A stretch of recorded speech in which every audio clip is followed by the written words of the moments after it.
Halo teman-teman, masih ada beberapa isu penting lagi ya sehubungan dengan PP 20 2026 nih teman-teman ya. Eh, yang masih belum terjawab dan mulai banyak orang yang mempertanyakan ya. Akan gue sharekan ke teman-teman semua. Pertanyaan pertama yang masih belum terjawab kemarin adalah orang pribadi UMKM itu kan ada omset 500 juta bebas pajak. Pertanyaannya, masih berlaku atau enggak? Oke, jawabannya simpel teman-teman ya. Jawabannya masih berlaku. Tapi khusus untuk orang pribadi teman-teman ya. PTP maupun PT, CV semua nggak berlaku. Jadi hanya untuk orang pribadi, omset 500 juta itu masih bebas pajak. Dan omset ini perlu dihitung ya dalam rangka batasan 4,8 M. Jangan bilang nggak hitung ya. Jadi tetap dihitung. Intinya masih berlaku seperti biasa. Kemudian yang kedua, orang banyak bertanya, apakah mencetak surat NPPN masih perlu atau nggak perlu? Jawaban gua adalah masih perlu, teman-teman ya. NPPN adalah surat yang menyatakan bahwa saya ini adalah pencatatan. Saya ini tidak menyelenggarakan pembukuan. Sesimpel itu, teman-teman. Ini tidak ada hubungannya dengan jenis pajaknya final atau non-final. Ini nggak ada hubungannya dengan tarifnya 0,5% atau bukan yang lain. Nggak ada hubungan. Ini adalah surat yang menyatakan saya ini bukan pembukuan, saya ini pencatatan. Jadi NPPN itu masih perlu dan surat NPPN tidaklah menghilangkan status UMKM seseorang ya. Jadi bagi Anda yang sudah mencetak NPPN itu bagus-bagus saja, baik-baik saja dan tahun depan tetap mencetak kembali NPPN. Oke. Yang ketiga, omset apa aja yang digabung dan tidak digabung ya dalam rangka batasan 4,8 M kualifikasi PPh final 0,5%. Ini gua konfirmasi lagi. eh Kemarin gue bilang bahwa istri tidak disebutkan. Ternyata ada disebutkan, teman-teman ya. Cuman gue yang belum baca. Jadi, apa yang dimaksudkan dengan penggabungan dalam rangka menghitung batasan 4,8 M? Yaitu omset suami masuk, omset istri masuk, omsetnya PTP juga masuk, yaitu PTP yang didirikan oleh suami masuk, dan juga omset PTP yang didirikan oleh istri juga masuk. Oke, tetapi kalau omset yang PT biasa dan CV yang kita dirikan itu tidak termasuk ya. Dari mana? Dari usaha dan juga dari pekerjaan bebas, termasuk dari luar negeri. Oke, teman-teman ya. Dari usaha dan pekerja bebas termasuk dari luar negeri. Tetapi apa yang tidak termasuk? Yang tidak termasuk adalah yang sudah kena PPh final lainnya. Contohnya penghasilan sewa, deposito, trading saham, dividen, dan lain-lain dan lain-lain. Intinya yang sudah kena PPh final jenis yang lain itu tidak termasuk di sini. Oke? Tetapi kalau dalam rangka bukan usaha ya. Nah, kalau dalam rangka kegiatan usaha ya masuk. Contohnya lu seorang trader properti, walaupun itu sudah kena PPh final 2,5%, ya itu harusnya masuk ya. Kalau lu memang memang pengusahanya di bidang itu, oke? Yang tidak termasuk lagi adalah yang bukan objek pajak. Contohnya hibah, warisan, walaupun lu terima 100 miliar juga itu tetap tidak dihitung dalam rangka batasan kualifikasi 0,5%. Oke? Kemudian yang tidak termasuk lagi adalah omset dari PT biasa dan CV yang didirikan oleh WPOP ini ya. Nah, seperti itu teman-teman. Jadi clear ya. Omset suami, omset istri, omset PTP yang didirikan oleh suami maupun istri itu digabung dari usaha dan pekerja bebas ya, termasuk luar negeri. Yang tetapi tidak termasuk yang kemarin lagi ributin mengenai sewa ini ya. Sewa itu tidak termasuk, trading saham juga tidak termasuk. Oke. Nah, pertanyaan berikutnya nih, ini penting nih teman-teman. Bagaimana jika gue ini di tahun 2025 atau 2026, saya orang pribadi omsetnya 3 miliar. Oke. Kemudian gue juga punya PTP omset 3 miliar. Ini kan belum berlaku nih PP 20 2026 nih. Ya, apakah saya akan menjadi tidak qualified lagi di 2027? Jawabannya yes, betul ya. DJP kan tidak bodoh dong. DJP udah pasti akan menjadikan basis data 2025-2026 ini sebagai dasar untuk menentukan nasib lu di 2027 ya. Jadi bagi teman-teman yang 2025 sudah terlanjur pribadinya omset 3 miliar, PTP-nya omset 3 miliar, udah lupakan. 2027 sudah tidak bisa pakai PPh final 0,5%. Untuk 2026 masih boleh ya. 2026 masih boleh nih orang pribadi 3M, PTP 3M total 6M masih boleh untuk 2026. Tetapi 2027 dua-duanya selesai. Dua-duanya tidak bisa. Si OP nggak bisa, si PTP juga tidak bisa. Oke. Jadi bisa nggak kalau gua nanti 2027 gua pribadi aja yang kupertahankan 3 miliar, sedangkan PTP-nya gua ganti jadi PT biasa atau ganti jadi CV, boleh nggak? Menurut gua nggak bisa. Menurut gua DJP akan menghantam orang-orang seperti ini ya. Jadi menurut gua bagi teman-teman yang memang basically punya bisnis lebih dari 4,8 M yang selama ini dipecah-pecah, gua rasa sudah saatnya berpisah dengan rezim 0,5%. Oke. Oke. Berikutnya, nah ini menjadi banyak juga isu nih ya. Bagaimana kalau konsultan pajak? Kayak gue nih ya, dokter, pengacara, notaris, artis, yang selama ini kita menggunakan PTP supaya dapat PPh final 0,5%. Bagaimana nasibnya di 2027? Ini gua pribadi adalah contoh yang sangat nyata untuk ini teman-teman ya. Walaupun gua konsultan yang sudah ditendang dari IKPI ya, tetapi kan sepertinya lisensi gua masih masih jalan gitu. Nah, menurut gua 2026 masih boleh pakai 0,5%, silakan dipakai. Untuk 2027 nggak bisa lagi. Oke, jadi PP ini memang salah satu target yang mau dihantam oleh PP ini adalah konsultan pajak, dokter, pengacara, dan kawan-kawan yang selama ini pekerjaan bebas pribadinya dialihkan kepada PTP supaya bisa pakai 0,5%. Oke, tetapi gimana kalau teman-teman masih mau memaksakan 2027 tetap pakai PTP dengan 0,5%? Gua kasih nih beberapa alibi atau alasan yang bisa membenarkan. Yang pertama, alasannya adalah saya mengerjakan jasa manajemen, bukan jasa pekerjaan bebas. Contoh, PTP gua itu KLU-nya adalah jasa manajemen, bukan jasa konsultan pajak, bukan jasa yang lain. Oke? Menurut gua ini alibi masih bisa dipakai kalau Anda mau memaksakan di 2027 menggunakan PPh final 0,5%. Kenapa? Karena jasa konsultan pajak itu nggak jelas. Jasa konsultan pajak itu nggak jelas. Nggak ada undang-undang konsultan pajak ya. Jadi tidak jelas apa jasa konsultan pajak. Tetapi kalau lu dokter, ya nggak bisa. Kalau dokter, di pribadinya dia berpraktek menggunakan lisensi dokternya, di PTP-nya dia juga menggunakan lisensi dokternya. Iya dong, kan nggak mungkin dong. PTP punya dokter praktek tetapi tidak pakai lisensi dokter, kan nggak mungkin.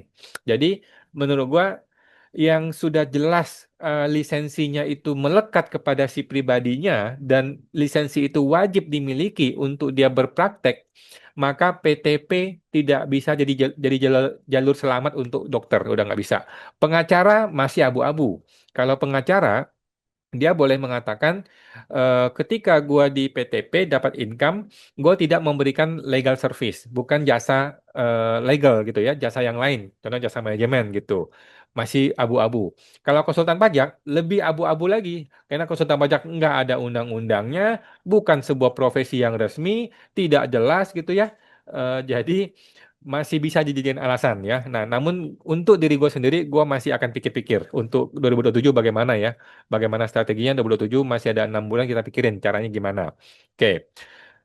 Kemudian alasan yang kedua adalah lisensi pribadi saya tidak digunakan dalam urusan PTP. Nah, itu tadi ya teman-teman ya. Jadi walaupun gua seorang konsultan pajak, tetapi PTP gua tidak menggunakan lisensi ini untuk melaksanakan kegiatan usahanya si PTP ini. Oke? Bagi seorang konsultan pajak bisa alasan ini dipakai. Tapi bagi seorang dokter nggak bisa. Bagi seorang pengacara masih bisa.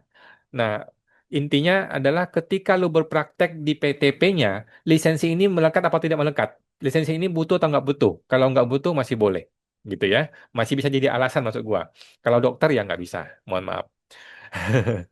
Atau sekalian cabut lisensinya, gitu ya. Kalau emang lu seorang konsultan pajak, kan ini kan lisensi konsultan pajak kan lisensi abal-abal ya, nggak ada guna sama sekali ya. Masuk ke kantor pajak ujung-ujungnya negosiasi ya. Jadi eh, ini bercanda teman-teman ya.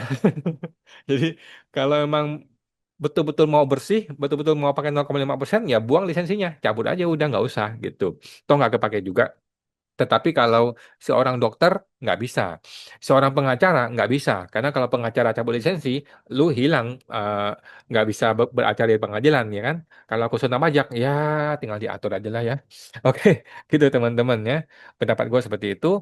Namun masih ada waktu nih sampai akhir tahun lah untuk kita berpikir bagaimana strateginya. Oke, bagaimana orang yang berpendapat kalau pecah omset ke orang lain bagaimana? Jadi kalau omset ke istri ke istri itu digabung, bagaimana kalau ke anak? Kalau anak masih bisa lah ya, bukan istri. Bagaimana kalau gue memecah omset kepada si anak? Bagaimana kalau si anak gue bikinkan PTP, kemudian PTP itu gue pecahin omset gue? Atau bagaimana kalau keponakan gue? Atau bagaimana kalau pegawai-pegawai gue di kantor? Oke? Nah, menurut gue strategi ini tidak cocok teman-teman ya. Kenapa? Karena uangnya akan masuk ke diri sendiri. Oke, contoh, lu bikin NPWP punya keponakan. Oke lah, lu pecah omset ke keponakan. Lu bikin rekening dia. Oke, tetapi kan rekening ini kan bukan bukan uangnya keponakan. Kan ini uang lu. Suatu hari kan lu mau ambil. Bagaimana cara lu mau ambil uang itu, teman-teman? Nggak bisa, teman-teman ya. Atau lu bikinin PTP pakai namanya supir lu gitu ya, namanya namanya pegawai gitu, bikin PTP. Kemudian PTP ini bikin pembukuan, kemudian punya punya memecah omset dari usaha pribadi lu. Nah, pertanyaannya, kan uang di PTP ini kan nanti ada hasilnya yang mau lu ambil kan? Kan lu nggak bisa ambil, Bos. Gitu ya. Nah, mau taruh di rumah, ya omong kosong buat apa uang taruh di rumah gitu kan? Nah, jadi menurut gua pecah omset ke nama orang lain sejak zaman dahulu sampai sekarang dan ke depan juga tidak cocok menurut gua ya, karena hasil akhirnya nggak bisa kita nikmati. Oke, sekarang kita akan jawab pertanyaan dari YouTube ya. Ada beberapa video dari gua kemarin yang belum terjawab ya. Kita akan jawab teman-teman. Dari Bapak RBG Channel. Bisa ditolong dibantu bagi laporan SPT tahunan 2025-nya yang terpaksa pakai NPPN dengan PPh 2529 karena aturan UMKM yang tak kunjung jadi. Apakah bisa kembali ke aturan UMKM? Oke, sebab berat dan jauh lebih banyak pajak yang dibayar jika pakai NPPN dibanding jika UMKM sangat berat di kondisi ekonomis seperti ini. Pertanyaannya, siapa yang suruh pakai PPh 2529?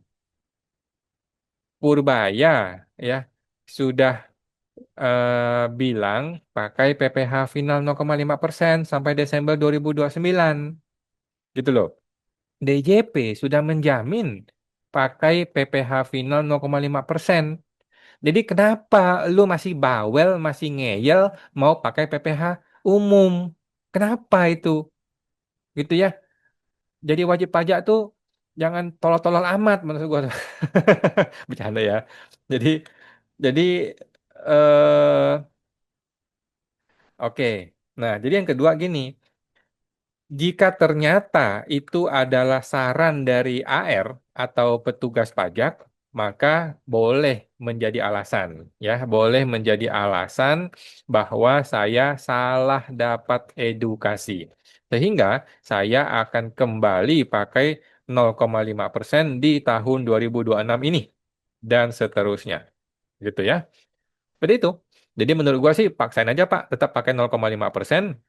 Cuman alasannya masih bagus nih alasannya.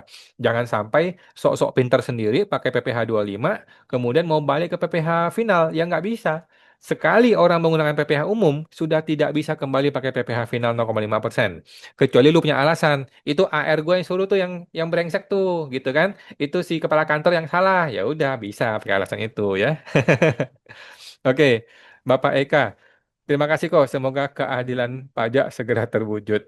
Bapak Edi, apakah gabungan omset ini menentukan batas PKP juga? Saya rasa tidak. Saya rasa tidak ya. PKP tidak disebut, tidak disebut dan saya rasa memang tidak secara langsung lah ya, tidak secara langsung berhubungan.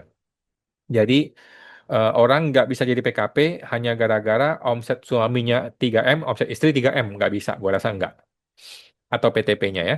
Bapak Sutejo, saya punya villa satu yang saya sewakan menggunakan Airbnb dan saya membayarkan PPh final 10%. Apakah omset villa saya dalam setahun menurut PP ini dimasukin dalam omset 4,8 M? Nah, pertanyaan penting. Apakah villa ini dianggap sebagai usaha atau bukan usaha. Nah, kalau Bapak bisa membangun argumen bahwa ini bukan usaha, maka maka omset ini tidak dihitung dari batasan 4,8 M. Lagi pula sudah bayar pajak final yang khusus ya, yaitu 10% gitu ya, bukan 0,5%. Nah, tetapi kalau ragu-ragu tidak bisa berargumen, lagi pula angkanya mungkin tidak terlalu besar ya, kalau dia sewa-sewa gitu ya, nggak sampai 4,8 M kan. Em,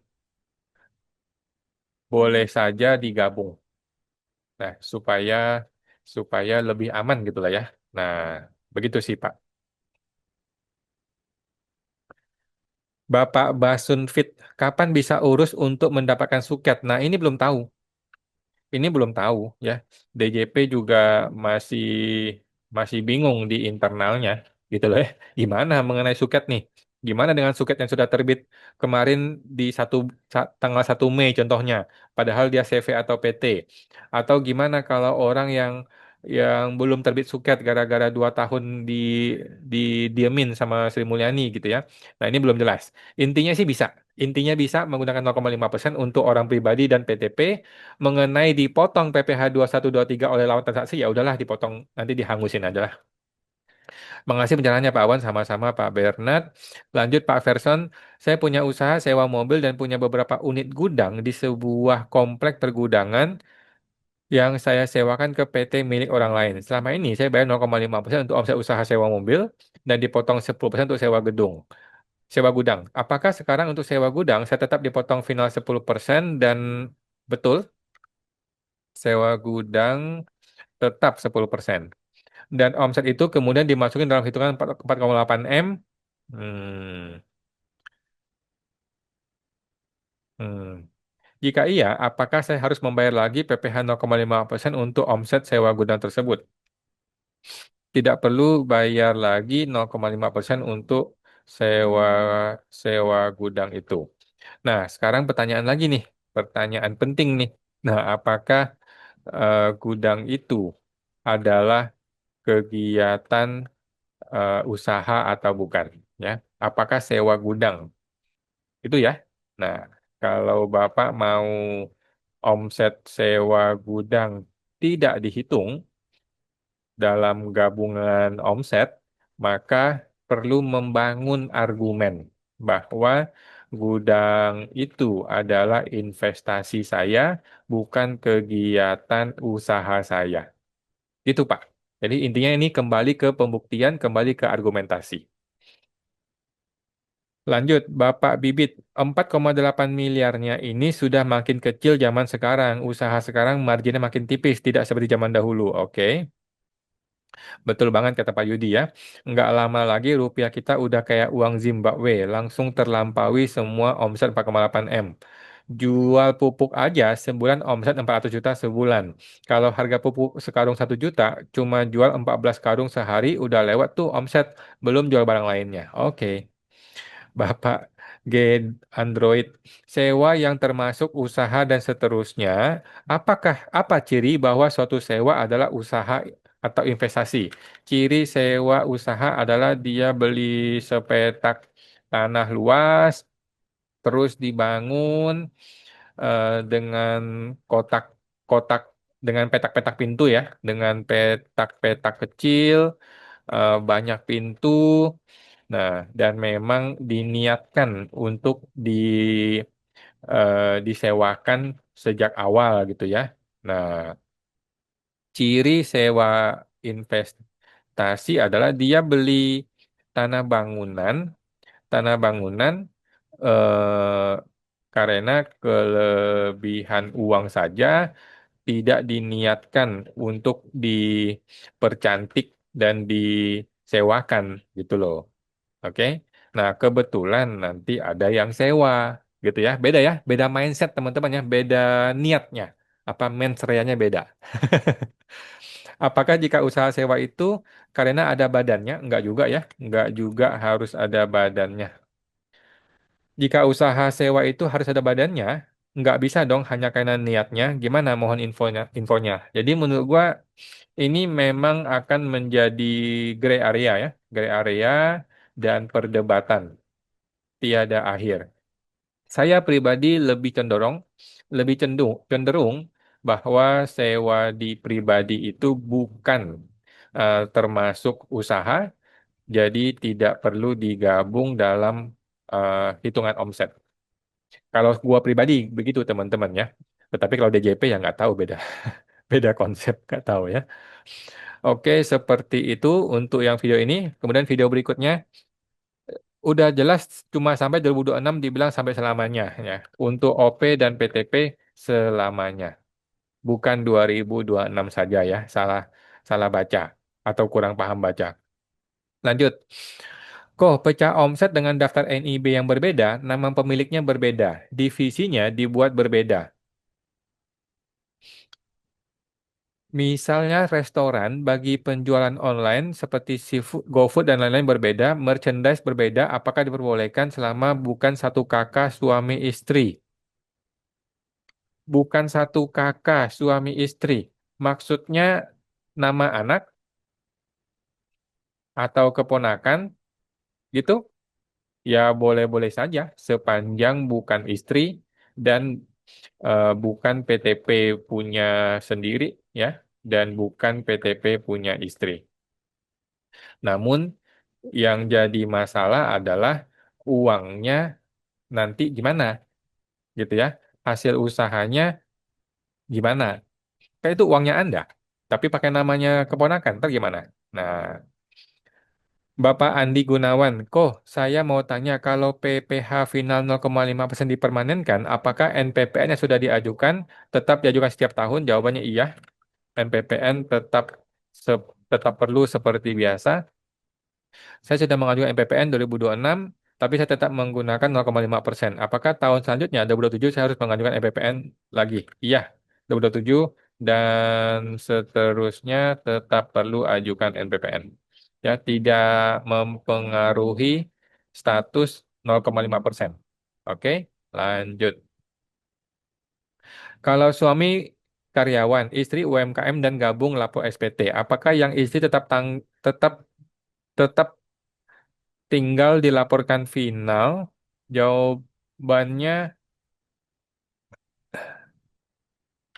istri tidak ada A1 maka tidak perlu masuk sebagai PPh final di SPT suami. Nah, intinya gabung saja. Sudah betul. Oke. Pak, bahas juga pajak baru ini buat afiliator TikTok, Shopee, dan penghasilan tambahan bukan dari kerja di PT. Itu gimana? Intinya afiliator itu adalah jasa atau pekerjaan bebas sehingga tidak bisa pakai UMKM final 0,5%. Gue rasa begitu ya arahnya PP ini ya.